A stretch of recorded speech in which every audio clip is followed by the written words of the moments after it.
सलग पडलेल्या नाताळच्या सुट्टीमुळे आज रविवार आणि उद्या सोमवार नाताळची सुट्टी आहे आणि कोकणामध्ये पर्यटकांची ओघ आहे ही सर्वात मोठ्या प्रमाणात आहे। कोकणातल्या रत्नागिरी जिल्ह्यामधल्या दापोलीला सर्वाधिक पसंती या किनाऱ्यावरती आपल्याला पाहायला मिळते। आपण सध्या मुरुड समुद्र किनाऱ्यावरती ही दृश्य बघतोय। मुरुड समुद्र किनारा सध्या पर्यटकांनी हाऊसफुल झालेला आपल्याला पाहायला मिळतोय। पर्यटकांचा कल आहे सर्वात जास्त वॉटर स्पोर्टला आहे। वॉटर स्पोर्टचा आनंद घेताना आपल्याला पाहायला मिळतोय। सर्वाधिक सुंदर आणि स्वच्छ किनारा म्हणून या दापोलीतल्या मुरुड समुद्र किनाऱ्याची ओळख आहे। इथून पुढे थोडे किलोमीटरवर गेल्यावर तर लाडगर असेल किंवा अंजरले समुद्र किनारा या ठिकाणी सुद्धा पर्यटकांची रेलचेल आहे ही मोठ्या प्रमाणात आपल्याला पाहायला मिळते। उद्या नाताळ आहे। नाताळ सेलिब्रेशनसाठी महाराष्ट्राच्या कानाकोपऱ्यातनं या ठिकाणी पर्यटक दाखल झालेले आपल्याला पाहायला मिळत आहेत। आपल्यासोबत हे वॉटर स्पोर्ट जे चालवणारे आहेत नरवणकर ते आपल्यासोबत आहेत। यांच्याकडून अधिक माहिती जाणून घेऊया। तुला काय सांगाल, दरवर्षी क्रिसमस नाताळ सुट्टीसाठी पर्यटक कोकणात येतात, यावर्षी मात्रचा ओघ कसा आहे पर्यटकांचा? यावर्षी क्रिसमसची जी सुट्टी आहे त्या क्रिसमसच्या सुट्टीला दरवर्षीच आपल्याकडे पर्यटक भरपूर मोठ्या संख्येने असतात। अगदी 25 तारखेपासून ते अगदी 31 डिसेंबरपर्यंत मुरुड समुद्र किनाऱ्यावरती मोठ्या संख्येने पर्यटकांचा ओघ असतो। आणि यावर्षी दापोली तालुक्यातील या मुरुडच्या समुद्र किनाऱ्यावरती आपण पाहतोय की मोठ्या संख्येने पर्यटक आहेत आणि पर्यटकांसाठी या ठिकाणी वॉटर स्पोर्ट्स सज्ज आहे।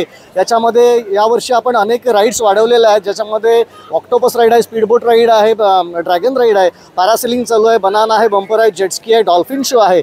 या ठिकाणी संपूर्ण दापोली तालुक्यातील जे किनारे आहेत त्याच्यापैकी मुरुड समुद्र किनाऱ्यावरती डॉल्फिन इतके सुंदररित्या सध्या दिसत आहेत आणि त्याच्यासाठी पर्यटक मोठ्या संख्येने या मुरुडच्या किनाऱ्यावरती येत आहेत। आणि आत्ता आपण पाहतोय की अगदी आज 23 तारीख आहे, 24 तारीख आहे आणि येणारा उद्याचा नाताळच्या सगळ्यांना शुभेच्छा आहेत। आणि 31 पर्यंत आता हा ओघ असाच राहणार आहे आणि अशीच गर्दी आपल्याला पाहायला मिळणार आहे। आपण दरवर्षी बघतोय दरवर्षीची नाताळ सुट्टी या दापोलीच्या समुद्र किनाऱ्यावरती, मात्र गेल्या वर्षी आणि या वर्षीमध्ये काय फरक जाणवला? सर, गेल्या वर्षी थोडंसं कोरोना काळानंतरचा पहिला नाताळ होता आणि त्यामुळे थोडासा ओघ कमी वाटला होता, पण यावर्षी मात्र मोठ्या संख्येने पर्यटक बाहेर पडलेले आहेत आणि मोठ्या संख्येने मुरुडच्या समुद्र किनाऱ्याला पसंती दिलेली आहे। आणि आता आपण बघतोय की मोठा हा पर्यटकांचा अगदी महापूर आलेला आहे आणि आनंद घेताना आपल्याला सगळे पर्यटक दिसत आहेत। नक्कीच आपण बघतोय आपल्यासोबत काही पर्यटक आलेले आहेत, पर्यटक आनंद घेत आहेत। काय सांगाल, तुम्ही कुठून आलात, कशा प्रकारे आनंद लुटताय? आम्ही आलो आहोत पुण्याहून। दोन मुद्दे आहेत, एक तर नाताळाची सुट्टी जसं तुम्ही आत्ताच म्हणालात त्याप्रमाणे, आणि आमच्या लग्नाचा वाढदिवस सुद्धा असतो। सो ऑन दिस ऑकेजन आम्ही सगळेजण सुट्टी एन्जॉय करायला इकडे आलो। 3 दिवस इथे राहिलो। उद्या आमचा शेवटचा दिवस असणार आहे। खूप मजा आली। कोकणातला समुद्र किनारा दापोली कसा वाटलाय तुम्हाला? अतिशय सुंदर।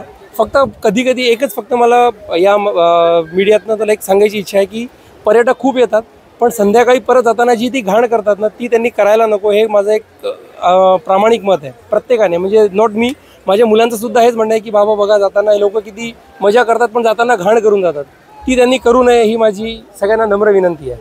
खरं तर आपण बघितलं तर गेल्या 2 दिवसापासून पर्यटक या कोकणामध्ये आहेत। पर्यटकांची रीग आहे या ठिकाणी आपल्याला समुद्र किनाऱ्यावरती पाहायला मिळते। पर्यटकांचा उत्साह सुद्धा वॉटर स्पोर्टही जास्तीत जास्त कल आपल्याला पाहायला मिळतोय।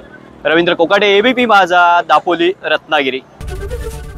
एबीपी माझा, उघडा डोळे बघा नीट।